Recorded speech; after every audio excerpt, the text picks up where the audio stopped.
All right, so State Department spokesperson Ned Price was recently confronted by somebody who decided to do the actual job of a journalist and ask some basic follow-up questions to demand evidence for some of the claims that the Biden administration has been making recently surrounding Ukraine and Russia and the ongoing potential conflict that might be popping off. And this specific allegation that was being made by Ned Price in this situation was that Russia is basically planning to create some sort of a false flag attack in eastern Ukraine to justify a full-scale invasion of the entire country. And this reporter, as you're about to see, it's kind of a long clip, but it's honestly worth watching in its entirety because this reporter makes this former CIA ghoul absolutely squirm with just some basic follow-up questions in terms of what the actual evidence is that he is presenting. And you'll find out from this clip that he doesn't actually have any substantive evidence at all and basically tries to say that his word in and of itself is the evidence for the claim. So let's just go ahead and get into this clip. Thanks. Okay, well, that's quite a mouthful there. So you said actions such as these suggest otherwise. Suggest meaning that they suggest they're not interested in talks and they're going to go ahead with some kind of a... What action are you talking about? One, the actions I've just pointed to. The fact that Russia continues to engage in disinformation campaigns. You made an allegation that they might do that. Have they actually done it? What we know, Matt, is what I have just said, that they have engaged in this activity, in this planning activity. But let me because obviously this is not the first time we've made these reports public. You'll remember that just a few weeks ago. I'm sorry. Made what report public? If you'll let me finish, I will tell you what report we made public. We told you a few weeks ago that we have information indicating Russia also has already prepositioned a group of operatives to conduct a false flag operation in eastern Ukraine. So that, Matt, to your question, is an action that Russia has already taken. It's an action that you say that they have taken, but you have shown no evidence to confirm that. And I'm going to get to the next question here, which is, what is the evidence that they... I mean, this is like crisis actors, really? This is like Alex Jones territory you're getting into now. What evidence do you have to support the idea that there is some propaganda film in the making? Matt, this is derived from information known to the U.S. government, intelligence information that we have declassified. I think you know... Okay, well, where is it? Where is this information? It is intelligence information that we have declassified. Well, where is it? Where's the declassified information? I just delivered it. No, you made a series of allegations and statements. Would you like us to print out the topper? Because you will see a transcript of this briefing that you can print out for yourself. That's not evidence, Ned. That's you saying it. That's not evidence. I'm sorry. What would you like, Matt? I would like to see some proof that you can show that Matt, you have been that shows that the Russians are doing this. Ned, I've been doing this for a long time. I know, that was my point. You have been doing this for quite a while. You know that when we declassify intelligence information, we do so in a means we do so with an eye to protecting sources and methods. Is not going to fall. I remember a lot of things. So where is the declassified information other than you coming out here and saying? Matt, I'm sorry you don't like the format, but we have declassified. It's not the format; it's the content. I'm sorry you don't like the content. I'm sorry you are doubting the information that is in the possession of the U.S. government. No, what I'm telling you is that this is information that's available to us. We are making it available to you in order for a couple reasons. One is to attempt to deter the Russians from going ahead with this activity. Two, in the event we're not able to do that, in the event the Russians do go ahead with this, to make it clear as day, to lay bare the fact that this has always been an attempt on the part of the Russian Federation to fabricate a pretext. Yeah, but you don't have any evidence to back it up other than what you're saying. It's like you're saying, we think we have information the Russians may do this, but you won't tell us what the information is. And then when you're asked... That is the idea behind deterrence, Matt. That is the idea behind deterrence. It is our hope that the Russians don't go forward with this. You say, I just gave it to you. But that's not what... You seem not to understand. You seem not to understand the idea of deterrence. We are trying to deter the Russians from moving forward with this type of activity. That is why we're making it public today. If the Russians don't go forward with this, that is not ipso facto an indication that they never had plans to do so. But then it's unprovable. I mean, my God, what is the evidence that you have that suggests that the Russians are even planning this? Matt, I'm not saying that they're not, but you just come out and say this and expect us just to believe it without you showing a shred of evidence that it's actually true. Other than when I ask, or when anyone else asks, what's the information? You said, well, I just gave it to you, which was just you making a statement. Matt, you said yourself, you've been in this business for quite a long time. You know that when we make information, intelligence information public, we do so in a way that protects sensitive sources and methods. You also know that we declassify information only when we're confident in that information. Okay, so just gonna end it off there because that last thing that he just said was probably the most comical part of all of this, that they only bring information to the public when they are absolutely certain that it's true information. Okay, this is coming from a guy who represents the State Department, okay? The same State Department that just like a couple weeks ago on a random Tuesday lied about an ISIS strike and lied about the strike that happened as we were leaving Afghanistan in Kabul, where they confidently came out and gave us their intelligence assessment and said, oh, well, we just killed, a potential ISIS-K suicide bomber. Later we found out, no thanks to the Pentagon or the State Department, but thanks to some random New York Times investigation, that they didn't actually kill an ISIS-K suicide bomber. They in fact killed a US-affiliated aid worker and his family. Okay, so not exactly the most trustworthy sources coming from the State Department, but the entire point of what he was saying in that entire pretty long clip there was just a back and forth of the reporter asking a very basic follow-up question, which this is exactly how, every single reporter should treat, especially State Department representatives, but all politicians and all of our institutions. This is what the job of a journalist actually looks like. But he was just asking him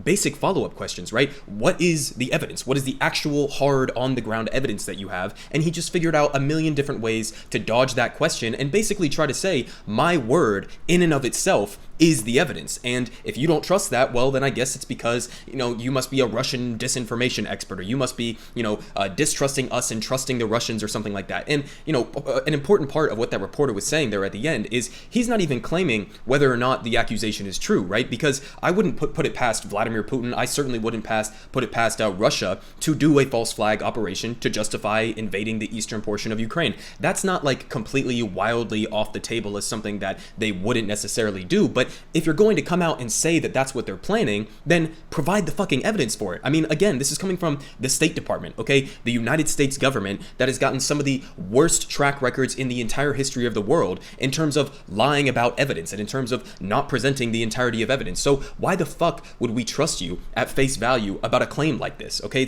It's completely ridiculous, but you see the extent to which a State Department representative, a State Department spokesperson assumes that the entire journalist class that are in the entirety of corporate media is just going to simply fall in line with him coming out and say it. And unfortunately, he's kind of correct, as we're about to get to, with many different corporate media outlets basically just assuming that what he said was true at face value. So what this reporter was doing here, and all credit to him, he's from the AP apparently, his name is Matt Lee. So credit to Matt Lee for actually doing the job of a journalist here, but he is the outlier basically. He is the unique one in the journalist class that we have in corporate media that exists right now. You would not hear this from plenty of other representatives. They basically would just come out and regurgitate exactly what Ned Price was saying there with no critical analysis whatsoever. And again, we're going to get to a couple different examples of that, but just to remind you guys, okay, this is a former CIA ghoul, okay, so he should probably know something about planning false flag attacks because the United States government, especially the CIA, has an extensive history of doing those types of attacks, right? So, again, not exactly the most trustworthy sources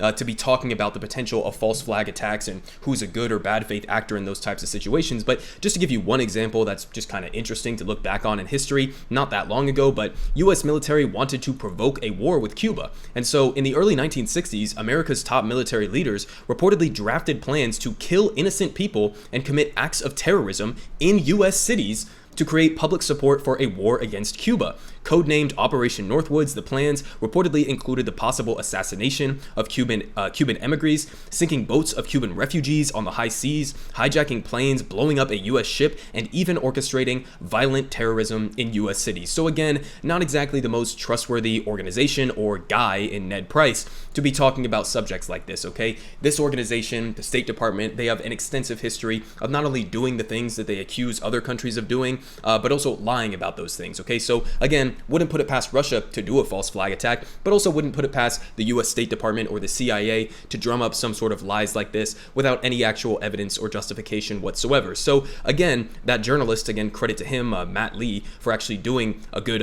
journalism moment there, but he was a unique figure in this because basically the entirety of the US corporate media has been falling exactly in line with all of the State Department lines and the narratives that they have been putting out throughout this entire situation so far. Just a couple examples where the headline kind of is undercut immediately if you actually read the entirety of the article, but just to give you a perspective in terms of how willing they are to actually just regurgitate these talking points, here from CNN, U.S. alleges Russia planning false flag operation against Ukraine in graphic video. Okay, so again, U.S. alleges Russia planning. Now, if you actually go down and read a little bit of the article, buried in like the 25th paragraph of this article, they say a source familiar said the U.S. does not have the video, nor does it have evidence that it has actually even been made. So again, they don't have any actual evidence of what these headlines are saying. Again, here from the New York Times, U.S. exposes what it says is Russian effort to fabricate a pretext for invasion. Officials said Russia was planning a fake video showing an attack by Ukrainians on Russian territory or Russian speakers in eastern Ukraine. Again, big headline here. U.S. exposes what it says is Russian efforts to do this thing. Okay, exposes what exactly? Because what did they expose? We just saw the so-called evidence that Ned Price was putting out there. It's just him saying it. And again, buried in several paragraphs down, they say officials would not release any direct evidence of the Russian plan or specify how they learned of it, saying that doing so would compromise their sources and methods. But a recent Russian disinformation campaign focused on false accusations of genocide and efforts in the Russian parliament to recognize breakaway governments in Ukraine lent credence to the intelligence. Okay, so again, I'm not saying that it couldn't possibly happen. Okay, I'm not saying Russia is above the fray in doing something like this, but how are you going to run a headline that says the U.S. exposes? Okay, again, this is a journalistic outlet. Your job is to hold our government accountable, to question every single thing that they say because they have a proven track record of lying about these types of things, especially when it comes to foreign policy issues. But they say in the headline, U.S. exposes what it says is a Russian effort, and then you go and you check the actual things, and they say they didn't release any evidence whatsoever, or even say how they potentially learned of this happening in the first place. So just undercutting their own points. And this wasn't the only example that we've seen recently. We had some like different variations of, different stories that were leaked into the media by the State Department, by the CIA, different, institutions within the U.S. One of them was this one talking about blood supplies that Russia had apparently positioned on the border of Ukraine. So they said, here from The Guardian, last weekend, Reuters and CNN cited senior U.S. officials claiming Russia had moved blood supplies close to the border, indicating a potential imminent military attack. So again, they didn't actually provide any evidence whatsoever for this claim that Russia is moving blood supplies. Obviously, the implication there is that they're preparing for an invasion and they're going to need those blood supplies to, use for their wounded soldiers, etc. But they didn't actually provide any evidence whatsoever. And in fact, Ukraine's own deputy defense minister, Hanna Maliar, denounced the blood supply claim, calling it a provocation designed to spread panic and fear in our society. So you got a disconnect here between what U.S. officials are claiming is this, blood supply increase on the borders of Ukraine, and the Ukrainian defense ministers are disagreeing. And again, I covered, if you go and watch the rest of my coverage on Ukraine so far, this is like not even the first or second or one of several different times that we have seen this pattern emerge, where it appears like the United States and a couple other countries in Europe, like the UK, are being much more hawkish and being much more ready and willing to assume that Russia is going to invade any second now and that they're going to invade the entirety of Ukraine and take over Kiev, etc. It seems like the US is the most, energetic and hyped up about this situation, trying to bring us to the brink of war with Russia, more so than even Ukraine themselves, all right? And also you have to acknowledge, obviously, that Ukraine, they have their own internal situation that they want to be managing, so of course they're going to be trying to tamp down the rhetoric, but at the end of the day, the conclusion of the entire Ukraine-Russia situation that we should be pushing for right now is a diplomatic solution. So creating false stories or putting stories out there with no actual evidence whatsoever that only serve to increase tensions and to increase the likelihood that Russia is going to potentially invade Ukraine, or positioning U.S. troops in the region, as some sort of a defense of NATO in Eastern Europe. All of these different actions that the Biden administration has been taking so far seem to have been mostly escalatory. It doesn't seem like there's many people right now that are seriously pushing for actual diplomatic solutions that could avoid some sort of a military conflict. So again, I'm not an expert on from Eastern European politics or anything like that. What I do know is that Russia doesn't seem to have the economic capabilities to invade the entirety of Ukraine. I do think that there is some likelihood that over the next couple of months, whenever it may be, that they could invade the eastern portion of Ukraine where there are more ethnic Russians and people who would be more open and amenable to a Russian takeover of those land and that territory over there. But at the end of the day, okay, this is something that we should be avoiding at all costs in terms of starting World War III or having the US be militarily involved in this entire situation. We should just be pushing for a diplomatic solution at the end of the day. And, stories like this that are coming out unquestioned except for a tiny handful of journalists who are willing to actually do the job of a journalist, it's kind of, a horrible situation that we are in right now. And I think a lot of people need to learn how to, tamp down the rhetoric and actually try to question these officials when they come out and make these bold claims like this.